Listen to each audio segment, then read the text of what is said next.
ආයුබෝවන් වේ පුතේ. අද අපි කතා කරන්න බලාපොරොත්තු වෙන්නේ කෘෂි විද්‍යාව 13 ශ්‍රේණියේ විෂය නිර්දේශයට අදාළ වෙන ශාක රෝගකාරක පිළිබඳවයි. අපි බලමු ඇති කර ගන්න ඕන නිපුණතා මොනවද කියලා. සාර්ථක භෝග නිෂ්පාදනයක් සඳහා නිවැරදි පලිබෝධ කළමනාකරණ පිළිවෙත් සැලසුම් කරන්න පුළුවන් වෙනවා.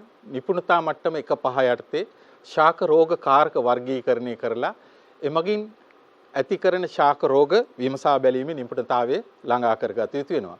මේකෙදී ඉගෙනීමේ ඵල විදියට ශාක රෝග හඳුන්වන්න පුළුවන් වෙනවා. රෝග පිරමිඩය හඳුන්වන්න පුළුවන් වෙනවා. ශාක වල රෝග හට ගැනීමට බලපාන සාධක, ඒ ශාක රෝග කාරක නම් කරන්න පුළුවන් වෙනවා. විවිධ රෝග කාරක මගින් ඇති කරන රෝගවල පොදු ලක්ෂණ විස්තර කරනවා.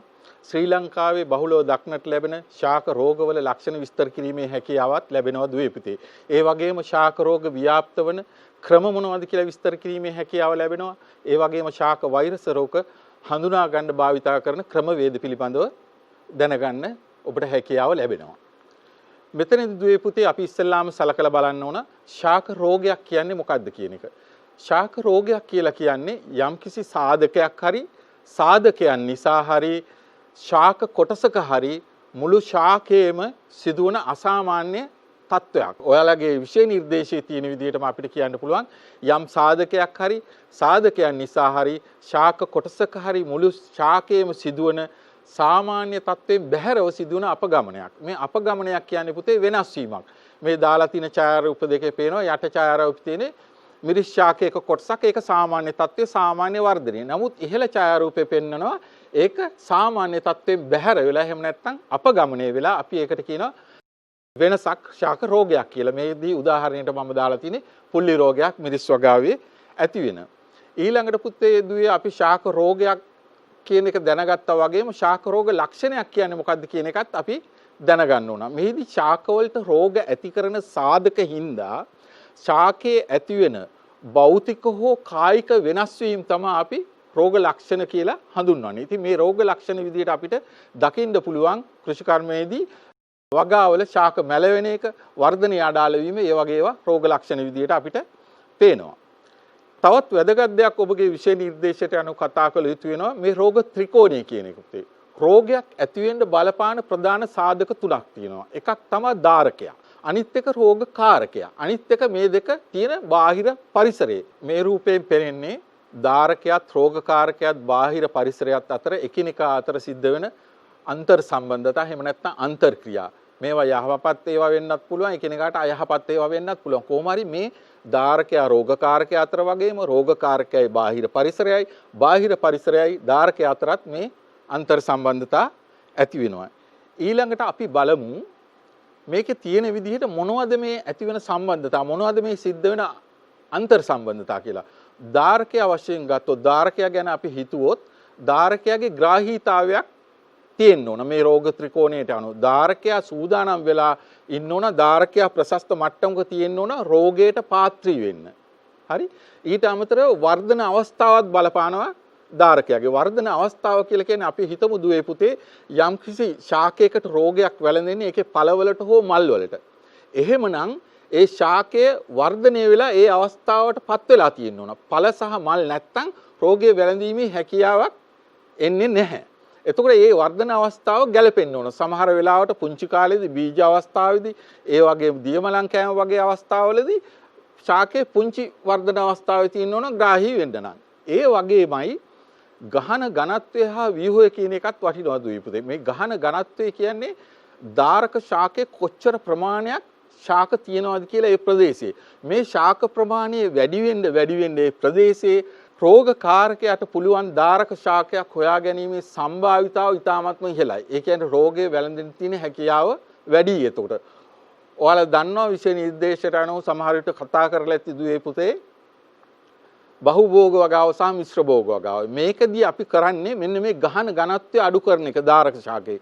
එතකොට රෝගකාරකයාට ඒ දාරක ශාකයක් හම්බ වෙන්න තියෙන සම්භාවිතාව අඩු වෙනවා. එතනින් අපි රෝග පාලනය කරන්න පියවරවල් ගන්නවා. ඒ වගේම ශාකයේ නිරෝගී ගතිය, දාරක ශාකයේ නිරෝගීකම බලපානවා. දාරක ශාකයේ කම්පන තත්වයක තියෙනවා නම්, පෝෂණ උණ්ඨා වලින් පෙළෙනවා නම් ඒකට රෝගයක් ඇති වෙන්න තියෙන හැකියාව ඉතාමත්ම වැඩි දුර්වල නිසා. එතකොට මේ රෝග කාරකයා පැත්තේ මොන වගේ අන්තර්ක්‍රියාද ඇති වෙන්නේ කියලා අපි සලකලා බලමු. රෝගකාරකයා ප්‍රධාන වශයෙන්ම රෝගයක් ඇති වෙන්න මේ රෝග ත්‍රිකෝණයට අනුව රෝගකාරකයෙක් ඉන්න ඕන. රෝගකාරකයා ඉන්න ඕන පරිසරයේ. ඊට පස්සේ මේ රෝගකාරකයාට පුළුවන් වෙන්න ඕන රෝගයක් ඇති කිරීමේ හැකියාව තියෙන්න ඕන. ඒකට තමයි අපි කියන්නේ ව්‍යාධි ජනකතාවය කියලා.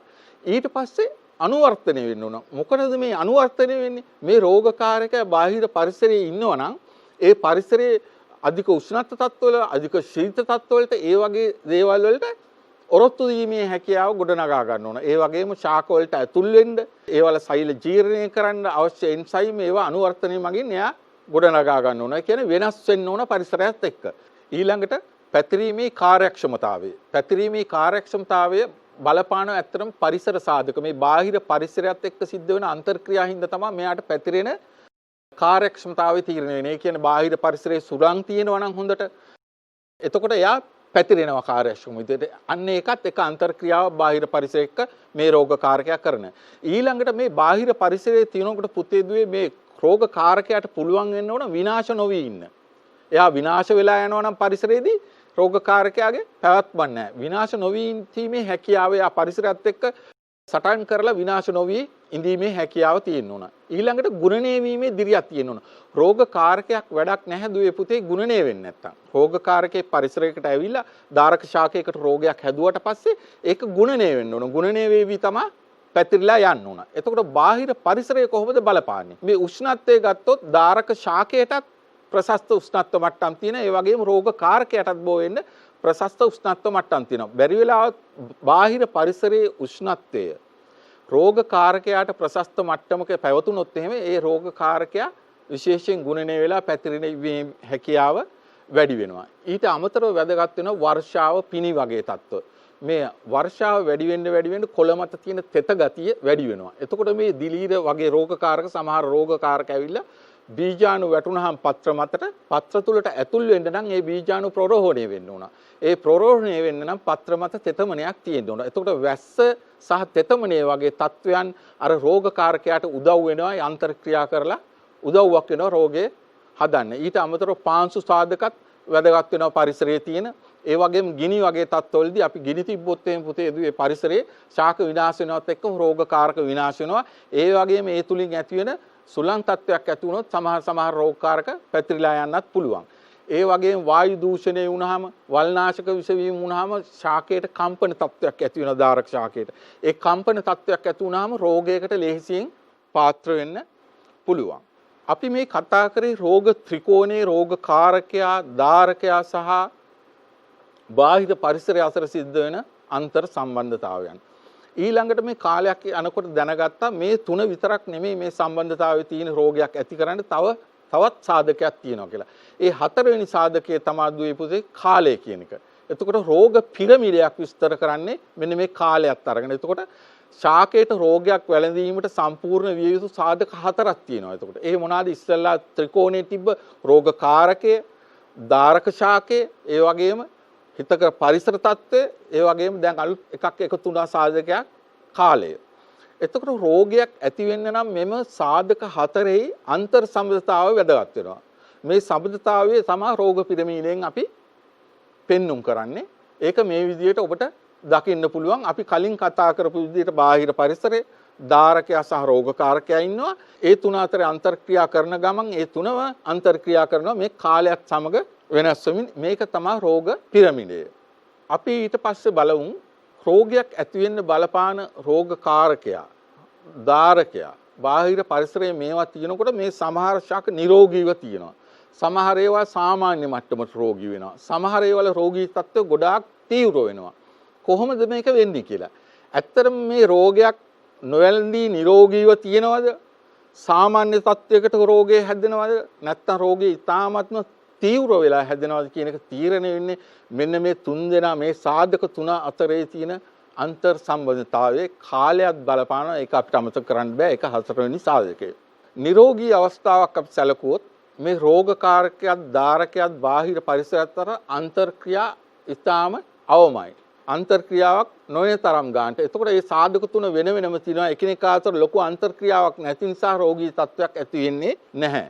අපි බලමු ඊළඟට මදක් රෝගී අවස්ථාව සහ තීව්‍ර රෝගී අවස්ථාව කොහොමද ඇති වෙන්නේ කියලා. මෙතනදී මදක් රෝගී අවස්ථාවේදී රෝගකාරකයා බාහිර පරිසරය සහ ධාරකයා අතර සිද්ධ වන අන්තර්ක්‍රියා බොහොමත්ම අඩුයි හෝ දුබල මට්ටමින් සිද්ධ වෙන්නේ. අන්න එතකොට මේ සාධක තුන ප්‍රතික්‍රියා කරලා මේ වෙන් රූපයක් විදිහට අපි දාලා තිනවා මැද ඔයාලට දකින්න පුළුවන් දුවේ පුතේ සුළු ප්‍රදේශයක් තමයි මේ සාධක තුන අතරම සම්බන්ධ වෙලා තියෙන සුළු ප්‍රදේශයක් තමයි කළු පාටින් දක්වලා තියෙන්නේ. ඒ තමයි රෝගේ.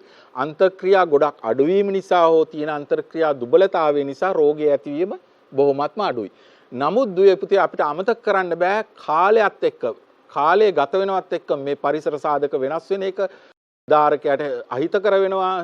එතකොට රෝගකාරකයට හිතකර තත්ත්වෙ එන්න පුළුවන්. අන්න ඒ වෙලාවේදී මේ අන්තර්ක්‍රියා තව තවත් ප්‍රබල වෙනවා. ප්‍රබල වෙලා මේ සාධක තුන එකිනෙකට වඩාත් හොඳින් ගැට ගැහෙනවා. මේ සාධක තුනම වඩාත් හොඳින් ගැළපෙනවා. ගැළපිලා මේ විදිහට විශාල ප්‍රදේශයක් අපිට ලකුණු කරලා පෙන්වන්න පුළුවන් රෝගයේ ත්‍රිව අවස්ථාවේදී කොහොමද මේගොල්ලෝගේ අන්තර් සම්බන්ධතා කොච්චර ප්‍රබලද කියන එක තමයි මේකෙන් පෙන්වු කරන්නේ.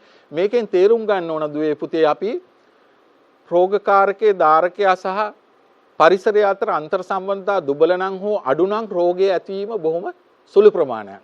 සුළු තත්ත්වයක් තියෙන්නේ. හැබැයි අන්තර්ක්‍රියා ප්‍රබල නම් විශාල වශයෙන් මේක සිද්ධ වෙනවා. එතකොට රෝගේ තීව්‍ර බවට පත් වෙනවා. ඕකයි අපි තේරුම් ගන්න ඕන මේ රෝග අවස්ථා පිළිබඳව.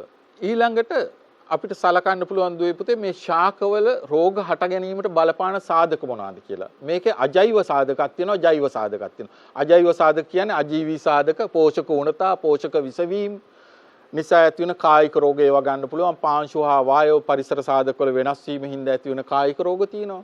ඒ වගේම ජෛව සාධක විදියට අපි සලකන්නේ පුතේ දුවේ දිලීර, බැක්ටීරියා, වෛරස්, නෙමටෝඩා සහ පයිටෝප්ලාස්මා කියන ජීවී සාධක නිසා ඇතිවෙන රෝග.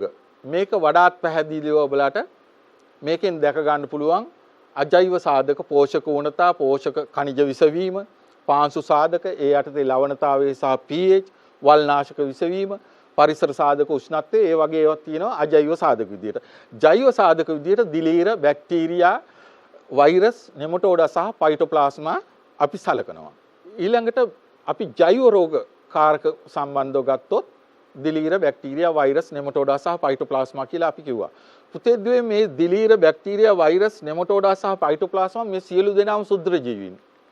අපේ ඇසට පේන්නේ අන්වික්ෂීය ජීවීන්. හැබැයි දිලීර සූත්‍රිකා ගොඩාක් එකතු වෙලා දිලීර ජාලයක් හැදුනට පස්සේ හරි සමහර වෙලාවලදී දිලීර බීජාණුදානි හැදුනාම හරි අපිට පියවි ඇසට බලා ගැනීමේ හැකියාව තියෙනවා. ඒ අරනකොට මේවා සේරම අන්වීක්ෂීය ජීවීන්.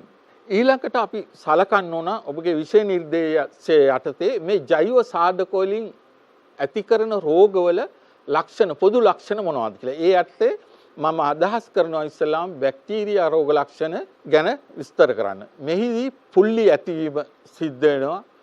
අංගමාර තත්ත්වයන් ඇති වෙනවා. සනාල බැලවීම ඇති වෙනවා. මෘතු කුණු වීම ඇති වෙනවා. ගැටිති ඇති වෙන්න පුළුවන්. කබොළු ඇති වෙන්න පුළුවන්. බැක්ටීරියා රෝග නිසා ඒවල රෝග ලක්ෂණ විදිහට අපිට මේවා දකින්න පුළුවන්. මේ බැක්ටීරියා රෝග ලක්ෂණ අපි කතා කරනකොට පුල්ලි ඇතිවීම ගැන කතා කරන පුතේදියෝ ඔයාලට බොහොමත්ම අත්දැකීම් ඇති කියලා මම හිතනවා. සාමාන්‍ය පරිසරයේදී දකින්න පුළුවන් මේ බුලත් කොළවල ඇති වෙනවා කළු පැහැති පුල්ලි. මේ පුල්ලි අපි බලපුවාම කළු පාට වෙච්ච ප්‍රදේශයේ වටා තව කහ පාට ප්‍රදේශයකුත් දකින්න පුළුවන්.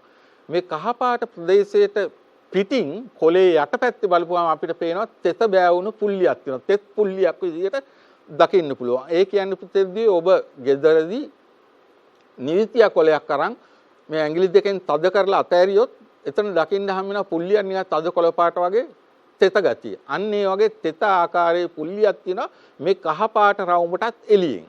ඒ පටක විනාශ වෙලා තමයි මැද කළු පැහැති වෙලා තියෙන්නේ. ඒකෙන් තමයි පුල්ලි ඇතිවීම සිද්ධ වෙන්නේ.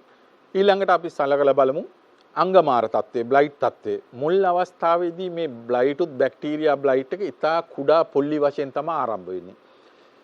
රෝගකාරකයා ගොඩක් ව්‍යාධිජනක තත්ත්වයේ වැඩි වුණොත්, ධාරකයා ගොඩක් ග්‍රාහී වුණොත්, පරිසර සාධක ප්‍රශස්ත වුණොත් අර රෝගකාරකයාට මේක වේගෙන් පැතිරෙනවා, වේගෙන් විශාල වීමට ලක් වෙනවා මේ පුල්ලි. විශාල වෙලා පුල්ලි එකට එකතු වෙලා පලාත් විදියට විශාල ප්‍රදේශ වේලිලා යනවා. මේක වී වගාවේ බැක්ටීරියා කොළ අංගමාරයේදී අපිට දකින්න පුළුවන් විශේෂයෙන්ම දජ පත්‍රයේ සහ ඒ ආසන්න පත්‍රවල දාර වලින් තමයි දුඹුරු පාට වෙන්න පටන් ගන්නෙ. ඊට පස්සේ ක්‍රමක්‍රමයෙන් එක පැත්තක්ම සම්පූර්ණයෙන්ම හරි නැත්නම් දෙපැත්තෙන්ම හරි දුඹුරු පාට වෙලා සම්පූර්ණ පත්‍රයම වේලිලා විනාශ වෙලා යනවා. ඒක තමයි බ්ලයිට් තත්ත්වය කියන්නේ බැක්ටීරියා නිසා. ඊළඟට මේකත් දුවේ පුතේ ඔයාලට විශේෂයෙන් දකින්න පුළුවන් දෙයක්. gedara ඇන්තූරියම් වගාවක් තියෙනවනේ ඇන්තූරියම් පැලවල කොළවල දාරේ ඉඳලා කහ පාට වෙනවා. මැද කළු පාට වෙනවා ඊට පස්සේ තෙත පුල්ලියක් තියෙනවා හොඳට යටපැත්තෙන් බැලුවාට පස්සේ කොළ ඔක්කොම වේලිලා විනාශ වෙලා යනවා. මේක බැක්ටීරියා අංගමාරය. ඇන්තූරියම් වලට හැදෙන අංගමාර රෝග ලක්ෂණයක්. ඊළඟට සනාල මැලවීම. මේ පැල මැලවීමත් බැක්ටීරියා වල රෝග ලක්ෂණයක්. බැක්ටීරියා මේක මුලෙන් කොහොම හරි ඇතුල් වෙලා ශාකයේ තුලට ඇතුල් වෙනවා මුල තුලින්. ඇතුල් වුණාට පස්සේ මේ බැක්ටීරියා යනවා කෙලින්ම පුතේ දුවේ ඔයාලා දන්නවා ශාකයක ජලය අවශෝෂණය කරලා ජලය ඉහළට ගෙනියන්නේ සෛලම වාහිනී වලින්. මේ බැක්ටීරියාව සෛලම වාහිනී වලට ඇතුල් වෙනවා. ඇතුල් වෙලා නිකන් ඉන්නේ එයා ගුණණය වෙනවා.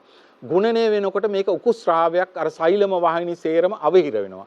අවහිර වුණාම ශාකයට ජලය අවශෝෂණය කරගන්න බැරි වෙනවා.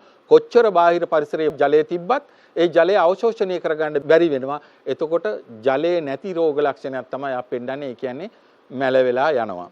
මේකෙන් හොඳට පේනවා මේ තියෙන්නේ සෛලම වාහිනියක් විශාල කරලා ගත්තු ඡායාරූපයක්. ඒක ඇතුලේ අර කෑලි කෑලි වගේ හිර වෙලා තියෙන ඇත්තටම ගුණණය වෙච්ච බැක්ටීරියාව. ඒ විදිහට තමයි සෛලම වාහිනිය අවහිර කරන්නේ. එතකොට ජලයේ ගමනාගමනය වෙන්නේ නැහැ. එතකොට කොතරම් ජලයේ තිබ්බත් ජලයේ හිග රෝගී ලක්ෂණයක් තමයි පෙන්වන්නේ මැල වෙලා. ඊළඟට මුරුදු කුණු වීම. මේකත් දුවේ පුතේ ඔයාලා නිතරම දකින්න ලැබෙන දෙයක්. ගෙදරට ලූණු ගේනවා නම් ලූණු වල කුණු ගඳක් එනවා. අමුතුම සැර ගඳක්. ඒකටත් හේතුව බැක්ටීරියා කුණු වීම. ඒකට අපි කියනවා බැක්ටීරියා මුරුදු කුණු වීම කියලා. ලූණු වල විතර නෙමෙයි ඔයාලා මේක ගෙදර දොරේදී දකිනවා කැරට් වලත්. කැරට් වලත් ඒ වගේ තෙත පුල්ලි තියෙනවා කුණු වෙලා යනවා ගඳයි ඒවා හරි මුර්දී. ඒ කියන්නේ සෛල ඔක්කොම විනාශ කරනවා සෛල අතර තියෙන සම්බන්ධතාවය. එතකොට තමයි මේ මුර්දු වෙන්නේ පටක ටික.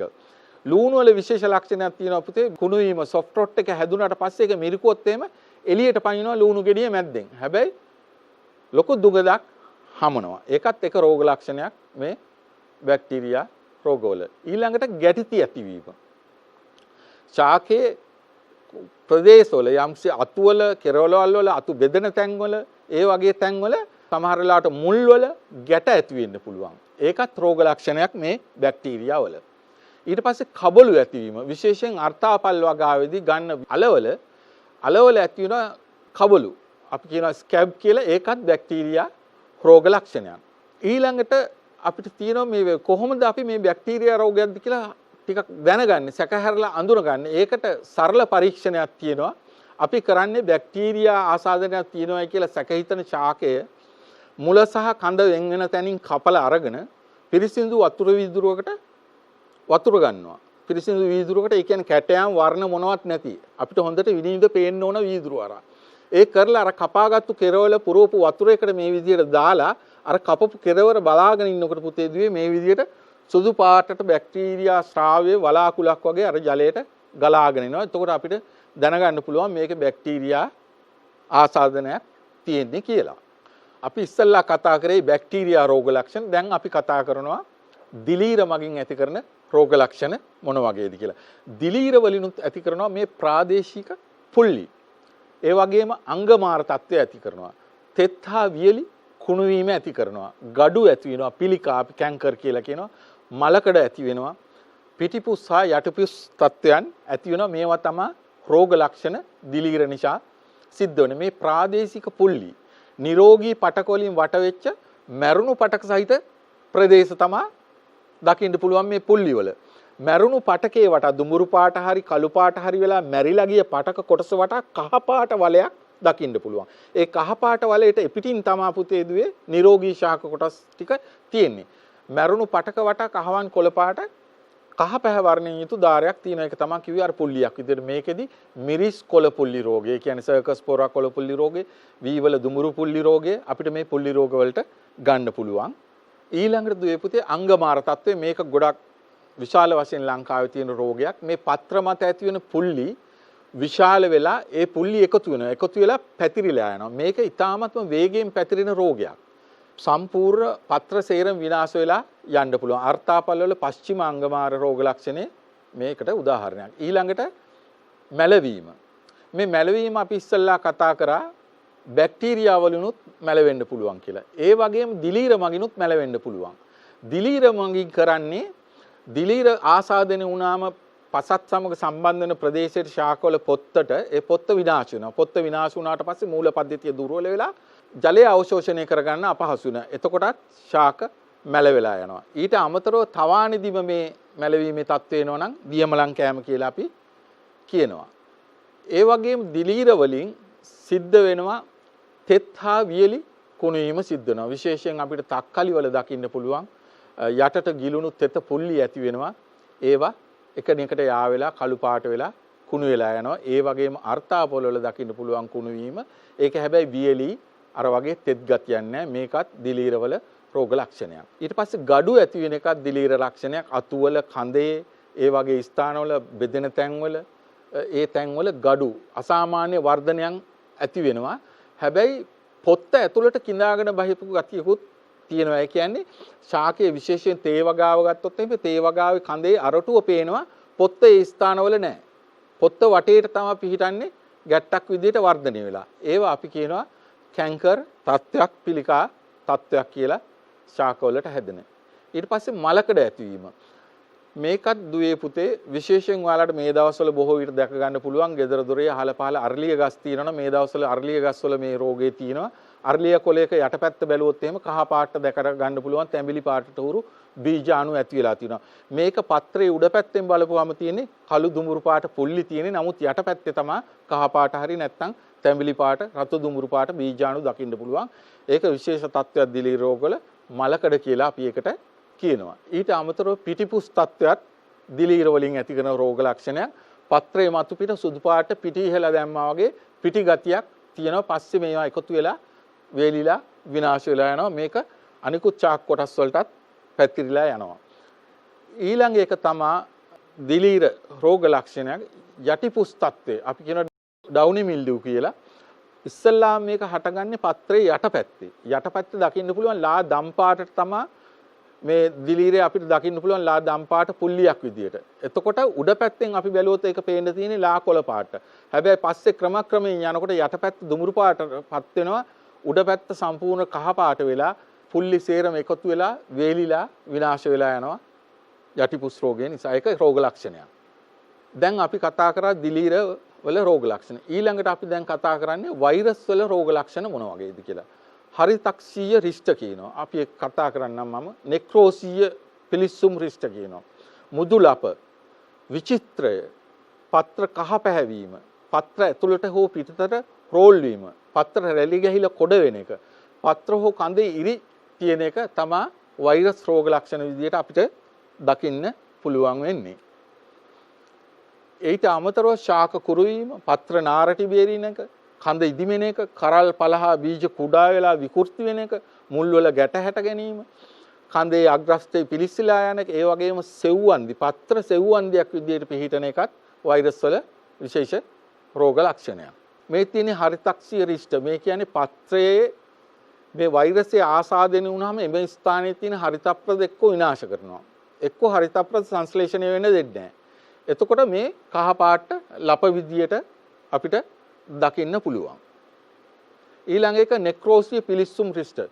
මේක ඇති වෙන්නේ පුතේ දුවේ මේ වෛරසයේ ශාකයට ආසාදනය වුණාට පස්සේ මේ වෛරසය විසින් ශාකයේ සෛල විනාශ කරලා දානවා. විනාශ කරලා තමයි අවශ්‍ය පෝෂණය ගන්න. එතකොට තමයි මේ දුඹුරු පාට හරි කළු පාට පුල්ලි අපිට දැක ගන්න පුළුවන්. ඒ කියන්නේ මැරිලා ගිය කොටස්. මුදුලප, හරිතක්ෂීය ලප හෝ නෙක්‍රෝසීය ලපවට මේ කියන්නේ විශේෂයෙන් ගස් ලැබු වල දකින්න පුළුවන්. ගෙදරට ගේන ඒවලත් ඔයාලා දැකලා ඇති. මැද පුල්ලියක් තියෙනවා. මැද ලා කොළ පාටයි එක්ක යාන්තම් කහ පාටයි. හැබැයි වටේට තියෙන මුදු වගේ වලයාකාර වලයන් දෙකක් අපිට දැක ගන්න පුළුවන්. ඒක තමයි මුදු පුල්ලි කියලා කියන්නේ.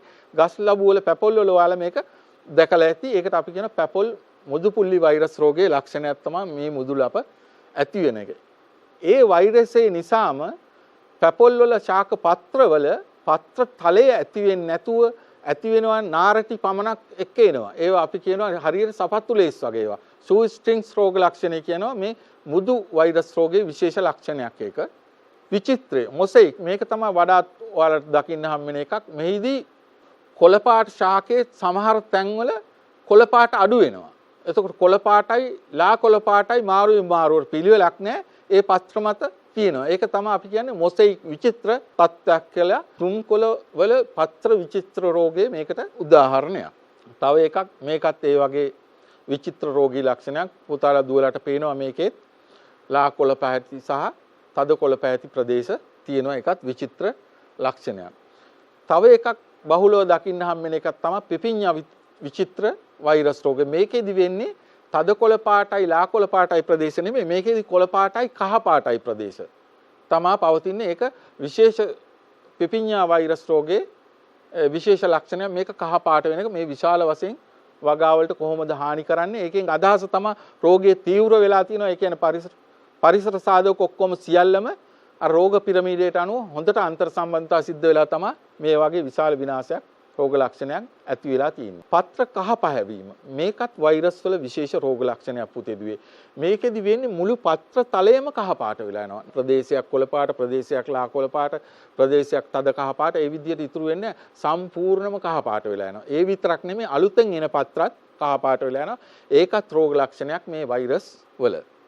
ඊළඟට මේ පත්‍ර දාර ඇතුළට රෝල් වෙනවා. මේක අපිට දකින්න පුළුවන් අර්ථාපල් පත්‍ර රෝල් කරන වෛරසයේ ආසාදනය වුණාම අර්ථාපල් පත්‍ර රෝල් වෙනවා. එතකොට ඒක රෝග ලක්ෂණයක් වෛරස් වල විශේෂිත වූ. පත්‍ර රැලි ගැසීම සහ කොඩවීම. බීට් ලීෆ් කර්ල් වෛරස් එක ආසාදනය වුණාම බීට් වලට මේ විදිහට බීට් කොලේ රෝල් වෙලා යනවා. ඒ වගේමයි මිරිස් වල කොඩවීමේ වෛරසයේ ආසාදනය වුණාම මිරිස් කොලේ රෝල් වෙනවා. හැබැයි රෝල් වෙන්නේ උඩ අතට බෝට්ටුවක් වගේ හැඩයක් ගන්නවා. උඩ අතට රෝල් වෙනවා බෝට්ටුව වගේ. ඒකේ නාරටි බේරීමකුත් සිද්ධ වෙනවා මිරිස් කොළ කොඩවීමේදී. ඒකත් වෛරස් රෝග ලක්ෂණයක්. ඊළඟට අපි කතා කරන වෛරස් රෝග ලක්ෂණය තමයි පත්‍ර කඳේ හෝ පත්‍රවල හරි කඳේ හෝ ඉරි තියෙන එක. දැන් මේ ස්ට්‍රීක් වෛරස් ඒ කියන්නේ බඩේරුඟු ස්ට්‍රීක් වෛරස් එක හැදුනාම බඩේරුඟු පත්‍රවල මේ වගේ ඉරි ස්වභාවයක් ඇති වෙනවා. ඒ වගේමයි බනානා ස්ට්‍රීක් වෛරස් ඒ කියන්නේ කෙසෙල් ස්ට්‍රීක් වෛරස් එක හැදුනහම පුතේ දුවේ මේ වගේ කෙසෙල් කොලේ ඉරි වැටෙනවා. කහ පාට ඉරි ඇති වෙලා පස්සේ ඒවා දුඹුරු පාට බවට පත් වෙනවා. ඒවත් විශේෂ රෝග ලක්ෂණ වෛරස් වල. ඊළඟට පුතේ දුවේ අපි සලකලා බලන්නේ ෆයිටෝප්ලාස්මා වල රෝග ලක්ෂණ මොන වගේද කියලා. මේ ෆයිටෝප්ලාස්මා කියන්නේ පුතේ දුවේ බැක්ටීරියා වගේ තමයි. නමුත් බැක්ටීරියා වලට වගේ සෛල බිත්තියක් නැහැ මේ ෆයිටෝප්ලාස්මා වලට. විශේෂයෙන් දැනගත යුතු කාරණේ සෛල බිත්තියක් නොමැති ජීවීන් මේගොල්ලෝ ප්ලාස්මා පටලයක් තමයි තියෙන්නේ. මේගොල්ලොන්ගෙන් ඇති කරන රෝග ලක්ෂණ තමයි ගස් වලට අසාමාන්‍ය ලෙස එක තැනකින් නිකන් අතු බෙදිලා වගේ යනවා. ඒක හරියට ඉදලක් වගේ බලනකොට. ඒ වගේ රෝග තත්ත්ව ඇති කරනවා මේ ෆයිටෝප්ලාස්මා වලින්. ඊළඟට ශාක කුරු වෙනවා. පත්‍ර කහ වෙනවා. පත්‍ර සිහින් වෙලා සෙව්වන්දි වගේ වෙනවා. සෙව්වන්දි ආකාර කියන්නේ එකිනෙකට ළඟ පත්‍ර පිහිටනවා. පුෂ්ප සමහර වෙලාවලදී මල් වලට වර්ණයක් තියෙන්න ඕන පුතේ දුවේ. ඒ පුෂ්ප වලට අදාළ වර්ණයෙන් නැතුව ඒක කොළ පාට වෙනවා. ඒ වගේමයි සමහර වෙලාවට පුෂ්පයක් හට ගන්න ඕන තැන පුෂ්පයක් වෙනකොට පත්‍ර සෙව්වන්දියක් ඇති වෙනවා. පත්‍ර එක ළඟ පිහිටලා සෙව්වන්දියක් වගේ න එක ළඟ පිහිටනවා කියන එක අර්ථය පුතේ මේ වෛරස් වලත් මේ ෆයිටෝප්ලාස්මා තත්ත්වවලදී රෝග ලක්ෂණවලදී මේ සෙව්වන්දිය ඇතිවීම සිද්ධ වෙන්නේ වර්ධනය අඩු වෙනවා. පත්‍ර දෙකක් අතර තියෙන පර්වය කෙටි වෙනවා වර්ධනය අඩු වීම නිසා. එතකොට පර්වය කෙටි වීම නිසා එක මතක පිහිටනවා වගේ තමයි අපිට පේන්නේ. එතකොට තමයි ගුලියක් වගේ සෙව්වන්දියක් ඇති වෙන්නේ. මේ තියෙන්නේ එක තැනකින් ඉදල වගේ බෙදිලා තියෙන එක. ඊළඟට ශාක කුරු වීම හා පත්‍ර කහ වීමත් රෝග ලක්ෂණයක් ෆයිටෝප්ලාස්මා වල. මේ තියෙන පුෂ්ප වෙනුවට මේ ස්ථානවල පත්‍ර සෙව්වන්දියක් ඇති වෙලා තියෙනවා. පුෂ්පවල කොළ පාට ඇති වෙලා තියෙනවා. වර්ණයෙන් නැති වෙලා ගිහිල්ලා මේ තක්කාලි වල පත්‍ර සෙව්වන්දියක් ඇති වෙලා තියෙන ආකාරය තමයි පෙන්වන්නේ මෙතනදී. ඊට පස්සේ අපි කතා කරනවා දැන් වටපණුවන්ගේ රෝග ලක්ෂණ මොන වගේද කියලා. මේ වටපණුවන්ගේ ප්‍රධාන රෝග ලක්ෂණයක් තමයි මුල් වල ගැටිති ඇති වෙන එක. මූල ගැටිති ඇති වෙන එක. ඒ වගේම මුල් මත ලප ඇති වෙනවා. මේ වටපණුව ඇතුල් වුණාට පස්සේ මුල් වලට විශේෂයෙන් කෙසෙල් වගාවේ මුල් වලට ඇතුල් වුණාම එතන දුඹුරු පාට පුල්ලියක් ඇති වෙනවා. ඒ ඇතුල් වෙච්ච සිදුර ඒ හරහා ගිහිල්ලා කුණු වෙලා යනවා කළු පාටට. ඊළඟට මුල් ගොඩාක් කොටස් වලට බෙදෙනවා. හැබැයි මුල් කෙටි. ඊට පස්සේ පත්‍ර කහ පාට වෙනවා. පත්‍ර කුඩා වෙනවා. හරි? පත්‍ර සංඛ්‍යාව අඩු වෙනවා. ඒවා තමයි මේ නෙමටෝඩාගේ රෝග ලක්ෂණ. ඊට පස්සේ පසු මැරෙන එකේ තියෙන්නේ ඉහළ ඉඳලා පල්ලෙහාට මැලවිගෙන මැරීගෙන යනවා. මුල් කුණු වෙන එක. ශාක මලානික වෙනවා. වර්ධනයේ බාල වෙනවා. මෙතනදී දුවේ පුතේ අපි හිතන්න ඕන ශාක මලානික වෙන්න කොහොමද සිද්ධ වෙන්නේ කියලා. ඇත්තටම අපි දන්නවා මුලට හානි කරොත් මුලෙන් කරන ප්‍රධාන කාර්යය තමයි පෝෂක අවශෝෂණය සහ ජල අවශෝෂණය. එතකොට මුලට හානි කරපුවම කිසියම් රෝගකාරකයක් මුල දුර්වල වෙනවා. මුල දුර්වල වුණාම මුලේ කරන කාර්යයන් දුර්වල වෙනවා. ඒ කියන්නේ ජල අවශෝෂණය සහ පෝෂණ අවශෝෂණය දුර්වල වෙනවා. ඒවල රෝග ලක්ෂණ තමයි මේ පත්‍ර කහ වෙන එක, පත්‍ර කුඩා වෙන එක, ඒවත් සිද්ධ වෙන්නේ මැල වෙන ඒවා එහෙම ඒ විදියටයි සම්බන්ධ වෙන්නේ. මේ වටපණු රෝගයක් සෑදිච්ච ඉද්ද වගාවක පේනවා කොච්චර හොඳින් වෙනස පේනවාද කියලා. කහ පාට වෙලාද පත්‍ර පතනයක් වෙලා තියෙන එකේ අපි මුල් වල බලපුවම මුල් වල ගැටිති අපිට දකින්න පුළුවන් නෙමටෝඩාවන් නිසා. ඊළඟට දුවේ පුතේ ඔබේ විෂය නිර්දේශයට අනුව අපි කතා කරන්න ඕන මේ ශ්‍රී ලංකාවේ බහුලව දකින්නට හම් වෙන දිලීර රෝග මොනවද කියලා. දියමලං කෑම. දියමලං කෑම කියන එකට හේතු වෙන්නේ දිලීර. මේකට දිලීර වර්ග ගණනාවක් තියෙනවා.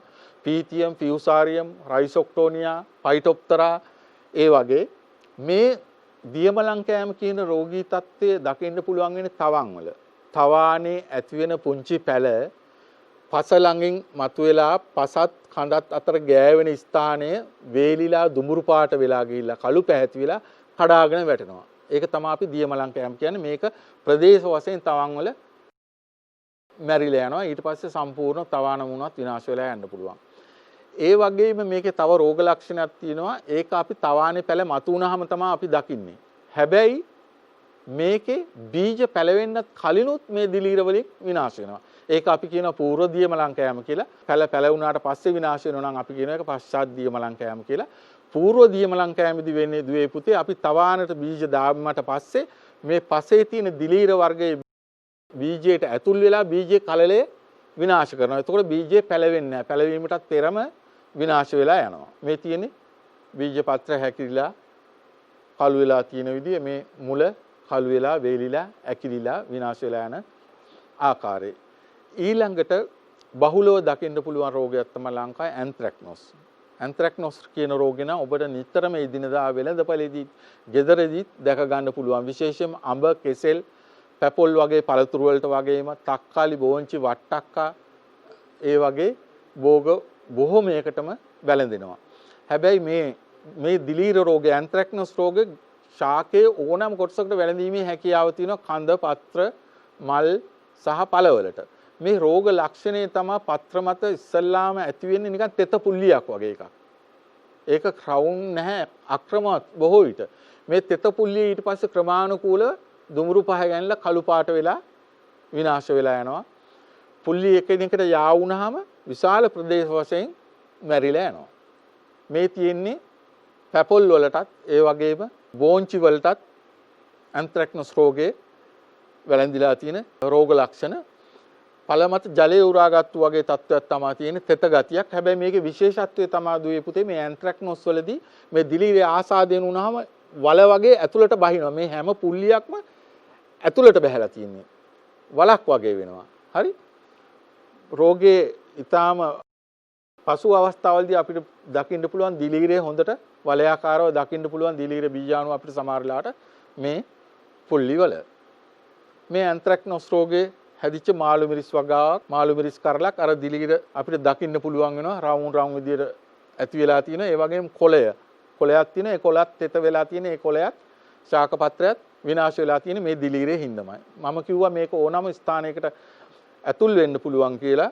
මේ ශාකේ කඳට ඇතුල් වෙලා කඳට රෝගේ හැදිලා තිනවා. එතකොට වෙන්නේ මේ කඳේ කොටස් ගැලවි පුරුක් අතු ගැලවිලා වැටෙනවා. ඇන්ත්‍රැක්නොස් වල රෝග ලක්ෂණයක් ඒක. මේ තියෙන්නේ ඇන්ත්‍රැක්නොස් රෝගයේ වගාවක කොහොමද හැදිලා තියෙන්නේ කියලා මේ වගේ නිපුණතාවයක් ඇති කරගත යුතුයි ඔබ මේ තුලින්. ඇත්තටම රෝගී ඒවා නිරෝගීව වෙනස් කරගන්න කෝකද ඇන්ත්‍රැක්නොස් වලඳුනේ කෝකද ඇන්ත්‍රැක්නොස් නැත්තේ කෝකද වෙනත් දිලිගිර රෝග කියලා ඒ වගේ වෙන් කරගැනීමේ හැකියාව තියෙන්න ඕන. මේ ඇන්ත්‍රැක්නොස් කෙසෙල් වලට මේක නම් ඔයාලට හොඳම උදාහරණයක්. නිතරම දෙවේලෙම දකින්නවා සමහර විට අදත් ඔයාලගේ ගෙවල් වල දකින්න පුළුවන් වෙයි කෙසෙල් තියෙනවා නම් මේ විදිහට. හැබැයි ඒකේ විශේෂත්වය තමයි යටපැත්තට බෑලා යටට බහිනවා මේ කළු පාට ගතිය. ඊට පස්සේ සම්පූර්ණ පොත්ත කළු වෙලා ආහාරයට ගන්න බැරි මට්ටමටම කුණු වෙලා යන්න පුළුවන්.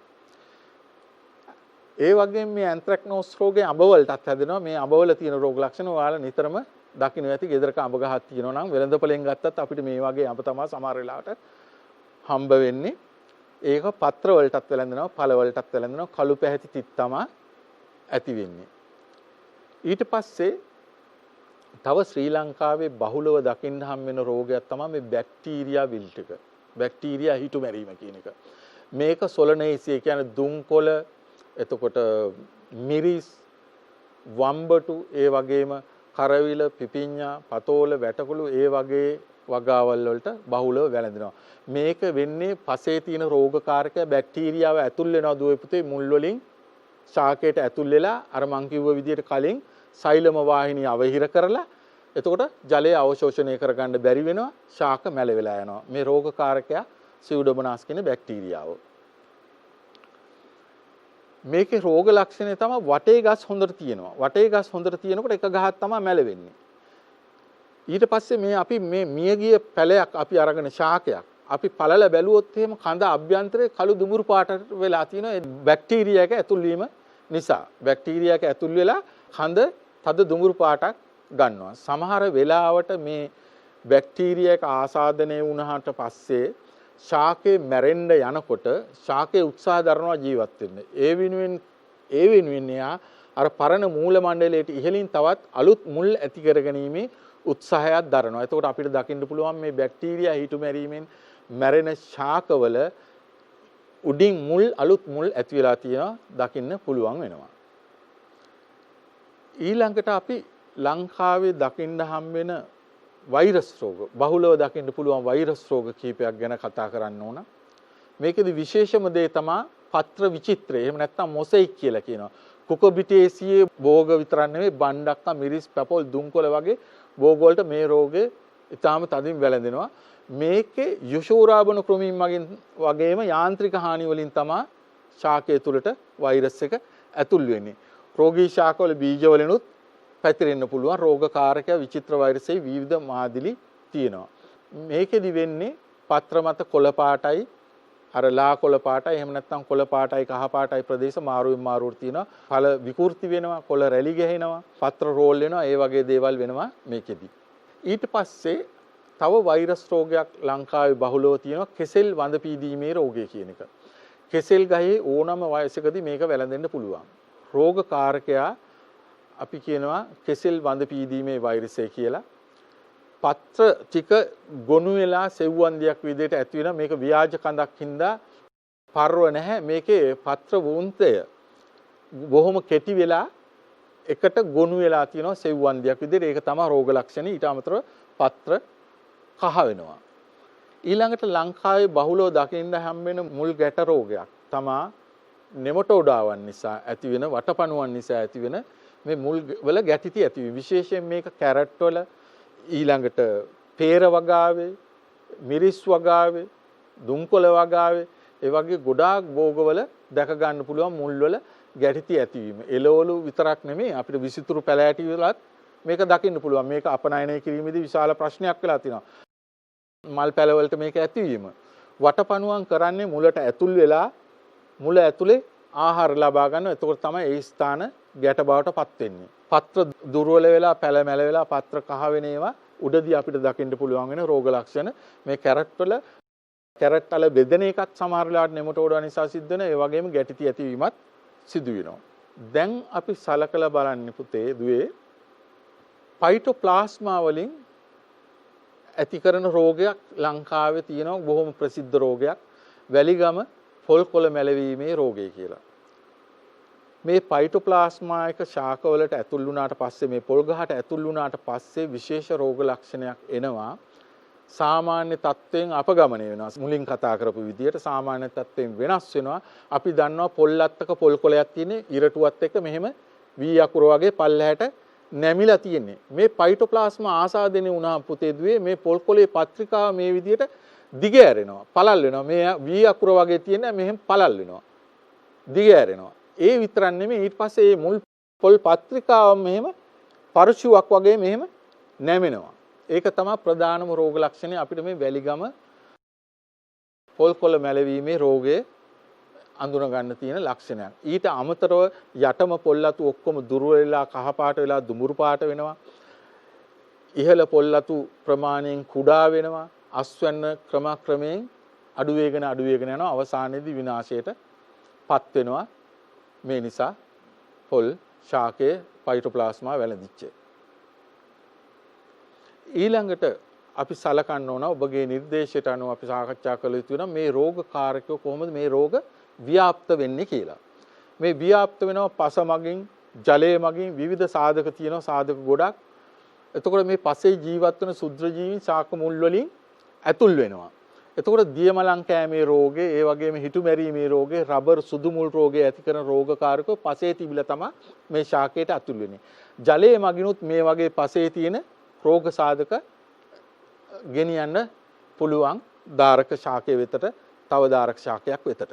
මෙන්න මේකෙදි අපිට පැහැදිලි කරන්න පුළුවන් මේකෙන් මොන වගේ සාධකද බලපාන්නේ කියලා. සුළඟ බලපානවා මම ඉස්සෙල්ලා කතා කරා එක තැනකදී පුතේදුවේ සුළඟ විශාල වශයෙන් බලපානවා දිලීර රෝග පැතිරෙන්න. දිලීරවල බීජාණු සුළඟට අරන් ගිහිල්ලා අලුත් දාරක ශාක පත්‍ර මත පතිත කරනවා.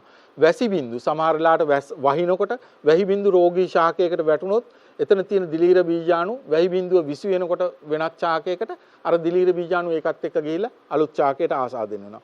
එතකොට සුලං සහිත වැසි කියන්නේ පුතේ දුවේ සුළඟ සහ වැස්සේ තත්ත්වය ඒකාබද්ධ තත්ත්වයක්. එතකොට ජල බින්දුව මගින් සුළඟත් එක්ක අරගෙන යනවා බීජාණු වඩාත් ඈතට අර වහින වෙලාවට වඩා ඈත ප්‍රදේශවලට රෝගය ගෙන යාමේ හැකියාව තියෙන විශේෂයෙන්ම දිලීර රෝග මේ විදියට පැතිරෙනවා. ඊළඟට කෘමීන් ගත්තොත් විශේෂයෙන්ම සුදු මැස්සා, එතකොට කීඩෑවන්, කුඩිත්තන්, පැලමැක්කන් මේ වගේ සතුන් තමයි මේ රෝග පතරවන්න හේතු වෙන විශේෂයෙන්ම වෛරස් රෝග. වෛරස් රෝග වාහනය කරන්නේ රෝගී ශාකයක ඉඳලා නිරෝගී ශාකයකට පුතේ දුවේ කෘමි සතුන්. මේ කෘමි සතා රෝගී ශාකයකට යුෂ උරාගෙන බොන්න විදලා යුෂ උරාගෙන බීපුවාම ඒකේ තියෙන වෛරස් ශරීරයට ඇතුල් වෙලා එයාගේ කේටේ සමග මිශ්‍ර වෙනවා. එයා ගිහිල්ලා ආයේ නිරෝගී ශාකයට විදිනකොට අර කේටේ සමග මිශ්‍ර වුණු වෛරසය නිරෝගී ශාකයට ඇතුල් වෙනවා. ඒ විදිහට තමයි පැතිරෙන්නේ. ඊට පස්සේ ජල සම්පාදනය ඔයාලා දැකලා ඇති ජල සම්පාදනය කරනකොට වැව වගේ පිරෙන්න අරිනවා වගා පාත්ති වලට. එතකොට අර පාංශු දිලීර වගේ දේවල් තියෙනවා නම් නෙමටෝඩාවෝ තියෙනවා නම් ඒගොල්ලොන්ගේ බිත්තර අවස්ථා ඒවා සේරම වතුරත් එක්ක ගිහිල්ලා නිරෝගී ශේෂ්ත්‍ර වලට පැතිරිලා යන්නත් පුළුවන්. නිරෝගී වගාවකට එහෙම නැත්නම් තව ගහකින් තව ගහකට යන්නත් පුළුවන්. එතකොට මේ ජල සම්පාදනයේ යටතේම ස්ප්‍රින්ක්ලර් විසුරුම් ජල සම්පාදන ක්‍රම භාවිතා කරනකොට ඒකත් බලපාන්නේ හරියට වැස්ස වගේම තමයි. වැස්සෙන් වෙන වැඩෙත් ඒකට වෙනවා. ඊළඟ එක තමයි තවත් මේ රෝග පැතිරෙන ක්‍රමයක් බීජ මගින්. අපි ආසාදිත සමහර වෛරස්සෝ දිලීර ආසාදනය වෙච්ච බීජ ලබා ගත්තොත් ඊ බීජ පැල කරලා ගන්න වගාවත් අනිවාර්යෙන් ඒ රෝගයට ආසාදිත තත්ත්වයට ගොදුරු වෙනවා. ඒ වගේම ආසාදිත පැල අපි ගත්තොත් දුවේ පුතේ විශේෂයෙන්ම තේ පැල, peer පැල, හිටවන ඕනම ඇන්තූරියම් පැල වේවා රෝගයක් තියෙන පැලයක් අපි අරගෙන ඇවිල්ලා හිටෙව්වොත් ඒ රෝගේ ගහේ තියෙනවා. එපමණකින් නැවතෙන්නේ නැහැ. පරිසර සාධක හිතකරනම් එයාට තව දාරක ශාක තියෙනවා නම් ඒගොල්ලොත් එක්ක අන්තර් සම්බන්ධතා මේ රෝගකාරක ඇති කරගෙන අනිත් නිරෝගී වගා කොටසක් රෝගී බවට පත් කරනවා. ඒකෙන්ද වැදගත් වෙනවා මේ ආසාදිත පැල ආසාදන නොවන තත්ත්වෙන් අපි ලබා ගන්න එක. සතුන් කියලා අදහස් කරාම මේ සතුන් ගස්වල පොතු කනවා, කොළ කනවා. ඒ වෙනකොට රෝගී ශාකයකින් එහෙම කාලා නිරෝගී ශාකයක් කනකොට ගෑවුනොත් වෛරස, බැක්ටීරියා, දිලීර ඕනම දෙයක් යන්න පුළුවන්. පා ආවරණ කියලා සඳහන් කරපුවම බූට් වර්ග විතරක් නෙමෙයි අනිකුත් සපත්තු, සෙරෙප්පු සපත්තු නැති කකුල් දෙකෙන් උනත් යන්න පුළුවන් මේ පස්වල තියෙන දිලීර, ඒ වගේම නෙමටෝඩා, බිත්තර, ඒ වගේ දේවල් යන්න පුළුවන්. ඒ වගේම අපි බිම් සකස් කරන්න පාවිච්චි කරන උදැල්ල ඉඳලා ට්‍රැක්ටරේ දක්වා ගත්තාම රොටවේටරේ පවා මේ වලින් වෙනවා මේ පසේ තියෙන රෝගකාරක අලුත් තැන්වලට පැතිරිලා යන්න පුළුවන්. විශේෂයෙන්ම නෙමටෝඩාවන් සහ පාංශු දිලීර මේ යටතේ අපිට සලකන්න පුළුවන් පැතිරෙනවා කියලා. ඊළඟට කප්පාදු උපකරණ සහ පිහි විශේෂයෙන් මල් වගාවේදී බඩ් කරන්න ගන්න ඒවා, මල් කපන්න ගන්න කතුරු, ඒ වගේ දේවල් වලින් අපි බැක්ටීරියා රෝගයක් තියෙන ශාකයක් කපලා, එහෙම නැත්නම් වෛරස් රෝගයක් තියෙන ශාකයක් කප්පාදු කරලා, නිරෝගී ශාකයක් කප්පාදු කරන්න මොනවට හරි භාවිතා කරොත් අරවා ආසාදනය වෙනවා නිරෝධී ශාකයට. මෙන්න මේ විදිහට තමයි රෝග පැතිරෙන්න බලපාන සාධක වෙන්නේ. ඊළඟට පුතේ දුවේ ඔයාලගේ විෂය නිර්දේශයට අනුව තියෙන මේ වෛරස් අපිට අඳුන ගන්න පුළුවන් රෝග ලක්ෂණ වලින්. එතකොට රෝගේ හැදිලා ඉවරයි. සමහර අවස්ථා තියෙනවා අපි අඳුර ගන්න ඕන රෝග ලක්ෂණ පෙන්වන්න කලින් මේකේ රෝගේ තියෙනවද නැද්ද කියලා. විශේෂයෙන් පිට රටින් බීජ ලංකාවට ආනයනය කරනකොට අපිට දැනගන්න ඕන මේ බීජවල මේ අපේ ලංකාවේ නැති, අපේ රටේ නැති වෛරස් වර්ග තියෙනවද කියලා. ඒ වෙලාවට අපිට වවල බලාගෙන ඉන්න බෑ. කාලයක් යනවා රෝග ලක්ෂණ පෙන්වන්න. ඒ නිසා අපිට බීජයේදී මේ බීජ අවස්ථාවේදීම දැනගන්න වෙනවා සමහර වෙලාවල් වලදී වෛරසය තියෙනවද කියලා. අන්න ඒ වෙලාවේදී අන්න ඒ වගේ අවස්ථාවලට මේ පරීක්ෂණ බෙහෙවින් මහඟු උපකාරීත්වයක් දක්වනවා. මේකෙදී අපිට ගන්න පුළුවන් මස්තු පරීක්ෂාව කියලා එක පරීක්ෂාවක් තියෙන වෛරස් අඳුන ගන්න. ELISA ටෙස්ට් කියලා ප්‍රසිද්ධයි. නම ELISA කියන එක enzyme link immunosorbent assay කියන පරීක්ෂණය. මේකෙන් කරන්නේ පුතේ දුවේ එක එක වෛරස් වලට විශේෂිත වෙච්ච ඒ වෛරසයටම ආවේනික වෙච්ච ප්‍රතිමස්තු තියෙනවා. මේ ප්‍රතිමස්තු එක එක වෛරස් වලට විශේෂයි. එක වෛරස් එකකට අදාළ වෙන ප්‍රතිමස්තු අනිත් වෛරසයට අදාළ වෙන්නේ නැහැ. ඒ වෛරසයටම සුවිශේෂී ලක්ෂණයක්. මෙන්න මේ සුවිශේෂීතාවයේ අරගෙන තමා මේ ELISA පරීක්ෂණය සිද්ධ කරන්නේ මූලධර්මයේ විදිහට අරගෙන. මේදී ප්‍රතිදේහ ජනක සහ ප්‍රතිදේහ අතර ප්‍රතික්‍රියාවක් තමයි සිදු කරන්නේ. මේ පරීක්ෂණය සිදු කරන්න මයික්‍රෝටයිටර් කියලා පොඩි තැටියක් ප්ලේට් එකක් තියෙනවා. ඒකේ සිදුරු 96ක් තියෙනවා. දුවා දරුවන්ට පුළුවන් අන්තර්ජාලයෙන් මේ පිළිබඳ විස්තර ලබා ගන්න. හැබැයි මේකෙදි වැදගත් වෙන්නේ අපි පෙර අඳුනගත්ත වෛරස වල ප්‍රතිමස්තු ප්‍රයෝගී කරගෙන තමයි අපි මේ පරීක්ෂණය කරන්නේ. වෛරසය තියෙනවද කියලා අඳුන ගන්න. ඒක අපිට මේ තියෙන්නේ මයික්‍රෝටයිටර් ප්ලේට් එක 96ක් තියෙන. මම පෙන්නන්නම්. ඊළඟ එකේදී අපිට බලන්න පුළුවන් මේ තියෙන්නේ මේ ELISA පරීක්ෂාව. මේකේ මූල ධර්මයේ පමණක් ඔයාලා ගන්න. මේකෙදි වෙන්නේ මම කතා කරා වෛරස් වලට විශේෂිත වෙච්ච ප්‍රතිමස්තු තියෙනවා. ඒ වෛරසය අඳුර ගන්න ඕන නම් අපි මේ ප්‍රතිමස්තු ගෙන්නන්න ඕන. ඒවා නිපදවල අලෙවිකරණ සමාගම් තියෙනවා. ඒ සමාගමික අපි ගෙන්නන්න ඕන. මේ ELISA පරීක්ෂණ කට්ටලය ගන්නකොට අපිට නම් කරලා ගන්න පුළුවන් ඒ ප්‍රතිමස්තු.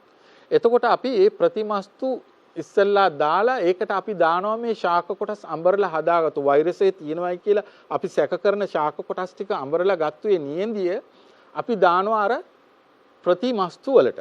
එතකොට වෙන්නේ ඒ ප්‍රතිමස්තුවට අදාළ වෛරසය අර ශාක දාන යුෂයේ තිබුණොත් අපි හදාගත්ත ටග්ගාල ඒක සම්බන්ධ වෙනවා. ඊ타මත්ම ඉක්මනින් අර ප්‍රතිමස්තු සමග වෛරසය සම්බන්ධ වෙනවා. සම්බන්ධ වෙනවා. ඒක තද සම්බන්ධ. මොකද එයාටම ආවේනික එකක් ඒක. ඒ නිසා ඒ දෙන්න තදින් බැඳී හිටිනවා. ඊළඟට ඊතුරු ද්‍රව්‍ය අයින් කරන්න මේ පරීක්ෂණයේදී සෝදා ඉවත් කිරීමක් කරනවා. සෝදන පියවරවල් දෙකක් තියෙනවා. අපි ගන්න ඕන මේකේ මූල ධර්මයයි දුවේ පුතේ. ඊට පස්සේ මේ ප්‍රතිමස්තු වලට වෛරසය සම්බන්ධ වුණාට පස්සේ අපි නැවතත් දානවා හඳුනා ගැනීමේ ප්‍රතිමස්තු. එතකොට ඒකත් මේ වෛරසයටම විශේෂිත වෙච්ච එකක්. එතකොට ඒක බැඳෙන්නේ මේ මම කතා කරන ප්‍රතිමස්තු සියල්ලම බැඳෙන්නේ අදාළ වෛරසය තිබුණොත් පමණමයි. වෙන වෛරසයක් තිබුණාට බැඳෙන්නේ. අපි හිතමුකෝ පිපිඤ්ඤා මොසයික් වෛරස් එකට අදාළ ප්‍රතිමස්තු දැම්මොත් පිපිඤ්ඤා මොසයික් වෛරස් එක පමණමයි ඒකත් එක්ක බැඳෙන්නේ. කෙසෙල් වඳ පීදෙන වෛරස් එක තිබුණාට ඒ සාම්පලේ ඒක බැඳීමක් සිද්ධ වෙන්නේ නැහැ. ඒ කියන්නේ ප්‍රතිමස්තු විශේෂයි ඒ වෛරසයට. ඊට පස්සේ අර හඳුනා ගැනීමේ ප්‍රතිමස්තු දැම්මට පස්සේ ඒ දෙක එකට සම්බන්ධ වෙනවා. සම්බන්ධ වුණාට පස්සේ ඒක අපි හොදලා අරිනවා. හොදලා ඇරියට පස්සේ මෙන්න මේ යට මම පෙන්නන මෙන්න මේ විදිහේ ව්‍යුහයක් හැදිලා තියෙනවා. පුතේ ප්‍රතිමස්තු තියෙනවා, වෛරසය තියෙනවා, හඳුනා ගැනීමේ ප්‍රතිමස්තු තියෙනවා. ඊළඟට අපි වර්ණ කාරකය, වර්ණය වෙනස් කිරීමේ සාධකයේ භාවිතා කරනවා. ඒක භාවිතා කරපුවම මෙන්න මේ සැකැස්ම තියෙනවා නම් විතරක් වර්ණ වෙනසක් සිද්ධ වෙනවා. ඒ වර්ණ වෙනස සිදු වුණාම අපි දන්නවා එහෙනම් අදාළ ප්‍රතිමස්තු වලට අදාළ කරන වෛරසය මේ සාම්පලේ තියෙනවා කියලා. එහෙම වර්ණ වෙනසක් වුනේ නැත්නම් ඒ කියන්නේ ප්‍රතිමස්තු වලට අදාළ වෛරසය ඒ සාම්පලේ නැහැ. ඕක තමයි මූල ධර්මයේ මිතින මස්තු පරීක්ෂාව කරන මේක ඊළඟට තව පරීක්ෂණයක් තියෙනවා දුවේ පුතේ ඔයාලට වැඩිපුරම දකින්න හම් වෙනවා මේ පොලිමරේස් දාම ප්‍රතික්‍රියාව PCR කියන එක. මේකත් ජාන තාක්ෂණයට අදාළ දෙයක්. ජානවල තියෙන නියුක්ලියික් ඇසිඩ් න්‍යෂ්ටික අම්ල කොටස් අඳුනාගෙන තමයි මේක වෛරස් එක තියෙනවද කියලා තීරණය කරන්නේ. මම කියන්නම් මේක කොහොමද කරන්නේ කියලා. මෙතනදී වෙන්නේ අර එලයිසා ටෙස්ට් එක වගේ නෙමෙයි PCR පරීක්ෂණයේදී ශාක කොටස් අපි ද්‍රව නයිට්‍රජන් වල අඹරලා සාම්පලයක් හදා ගන්නවා. ඒකෙන් අපි වෙන් කර ගන්නවා කොහොම හරි රසායනික ද්‍රව්‍ය භාවිත කරලා න්‍යෂ්ටික අම්ල ටික. මේ වෙන් කරගත්තු න්‍යෂ්ටික අම්ල කොටස් PCR උපකරණයේ තියෙනවා ජෙලි මාධ්‍යයක්. ඒ විශේෂ තීරු වලට තියෙනවා. ඒ විශේෂ ජෙලි මාධ්‍යයට අපි මේක යොදනවා. යෙදුවට පස්සේ ඒක ඉලෙක්ට්‍රෝඩ වල තියෙන ආරෝපණයන් නිසා මේ න්‍යෂ්ටික අම්ල හිමීට ඉස්සරහට ගමන් කරනවා විසරණ වෙනවා. හැබැයි එතකොට බර වැඩි න්‍යෂ්ටික අම්ල ළඟ තැම්පත් වෙනවා. බර අඩු ඒවා දුරට ගිහිල්ලා තැම්පත් වෙනවා. අතරමැදි ඒවා අතරමැද තැම්පත් වෙනවා. අවසානයේදී අපිට මේක ඡායාරූපයක් විදිහට ගන්න පුළුවන් මේ විදිහට ඉනිමගක තියෙන අර හරස් පොළු වගේ මේ න්‍යෂ්ටික අම්ල තැම්පත් වෙච්ච ස්ථාන අපිට බලා ගන්න පුළුවන්. එක සමාන දුරවල් වලින් නෙමෙයි තියෙන එක දුරවල් වලින් තැම්පත් වෙන්නේ. එතකොට මෙන්න මේ තැම්පත් වෙන න්‍යෂ්ටික අම්ල අණුපිළිවෙල මේවා අතර තියෙන දුර මැනලා කලින් විද්‍යාඥයන් තීරණය කරලා මැනලා තියෙනවා හඳුනාගත්තු වෛරස. නිශ්චිතව මෙන්න මේ වෛරසයේ න්‍යෂ්ටික අම්ල තියෙනවා මෙච්පමණ දුරින් තැම්පත් වෙන්නේ කියලා. ඒ දුරවල් වලට සමාන දුරවල් වලින් තැම්පත් වෙලා තියෙනවා නම් දුවේ පුතේ අපි දන්නවා මේ තියෙන හවල් වෛරස කියලා. අපිට තියෙන දත්ත එක්ක සංසන්දනය කරලා බලන්න පුළුවන් මේ ඡායාරූපය ආවට පස්සේ මොන වෛරසයේද මේකේ තියෙන්නේ කියලා. දැන් දියුණු PCR මැෂින් වල පරිගණක මෘදුකාංග නිපදවලා තියෙනවා මේවා විශ්ලේෂණය කරලා අවසන් තීරණය ගන්න පුළුවන් වෙන්නම. මේක තමයි එලයිසා සහ PCR ටෙස්ට් ගැන පැහැදිලි කිරීම මූල ධර්මය. මේ තියෙන PCR යන්ත්‍රය මේක හෝමාගම පැලෑටි වෛරස් හඳුනා ගැනීම ස්ථානයේ කටුනායක ශාක නිරෝධායන මධ්‍යස්ථානයේ තියෙන විශ්වවිද්‍යාලවලත් මේක තියෙනවා. දැන් අපි කතා කරපු මේ රෝගකාරක ගැන සම්බන්ධව පැතිරෙන හැටි ගොඩක් දේවල් අපි කතා කරා පුතේදුවේ.